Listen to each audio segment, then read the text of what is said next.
Hello my friends, this is Troy Stone King. Welcome back to another live video. The title of this video, It's Not Realistic. It's not realistic. And I kind of want to put a subtitle in this. It's not realistic. Exactly. It's not realistic. Exactly. So recently, my lovely bride and I, when we were out of town, we were at a restaurant eating, and there were a couple of college students sitting behind us in another booth, and they were just chatting away, and I heard the young man say, "It's not realistic." And I thought in my head, what a sad, sad statement from someone of that age. What a sad, sad statement. Let me ask you a question. Can you make a paper airplane? Can you take a flat piece of paper and create something that will briefly fly? Yes, I'll bet you can. I bet you can. If not, I'm sure there are lots of videos on YouTube to teach you exactly how to do that. Do you know how I'm recording this video? Another question. On a phone, right? A phone. A phone. A phone. Now I'm going to get back to the airplane in just a minute, but let me tell you something. When I was a kid, phones were connected to the wall, and then you had another cord that you had to pull the handset out to your head. And I couldn't call the girl I was dating who lived about 10 miles away because it cost too much. It was long distance. We had to pay extra for that. But now I can talk to anybody, anywhere. In fact, last Monday, I was conducting a group training, and I had people who were scattered from California to Texas to Ohio to the town that we live in, and just all over the crazy place. And they could see me, and they could hear me, and I could hear them back. Here's the question then. The phone would allow me to do all that. And other technologies we have would allow me to do all that as well. But when I was a kid, a phone was something you held in your hand, and sometimes the audio was good, and sometimes the audio was not good at those times.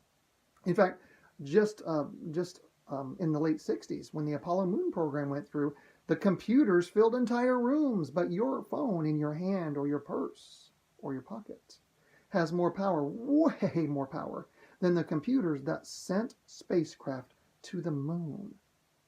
Here's what I want to go with the paper airplane. You can create a paper airplane from a flat piece of paper, most likely. If you can't, it's easy to figure it out. Somebody had the creative idea to make phones that had video and audio, where you could watch movies on them, or you could send videos live like I'm doing right now to other people. The difference between someone who creates a paper airplane and someone who creates a phone that can do all these amazing things is the person with the airplane stopped there. They didn't continue down the path of creation. I was recently listening to a podcast, and the person being interviewed was named Eben Pagan, E-B-E-N, Pagan, P-A-G-A-N, and he wrote a book called Opportunity. But one of the points he made was this. We live in the creativerse. We live in the creativerse. And what he meant by that was you can create your own view of reality, and you can create the kind of change you want, and you can create the kind of life that you would like to have. The person who said in that booth, it's not realistic, here's what he's saying it's not realistic is basically a mindset, a point of view that this is the way it is, and you can't change it. This is the way it is, and I can't change it. Why? Because it's not realistic. It's not realistic. But there's a big difference between something that's not realistic and something that is reality. Not realistic is a point of view, a mindset. Reality is what you actually deal with and can change. Let me tell you what's not realistic. It's not realistic that a while back, my lovely bride and I started a home-based business that for about $500 and ramped that bad boy up to over $70,000 in revenue a month in a very short time. It's not realistic that I've got a family member who lives in another state who literally raises goats, creates products, soaps and creams and lip balms and such, and makes a tidy little income. Oh, and then she found some other stuff that makes her hair great and other friends' hair great, and she's making a tidy little income from that. That's not realistic. She raises goats, for heaven's sake.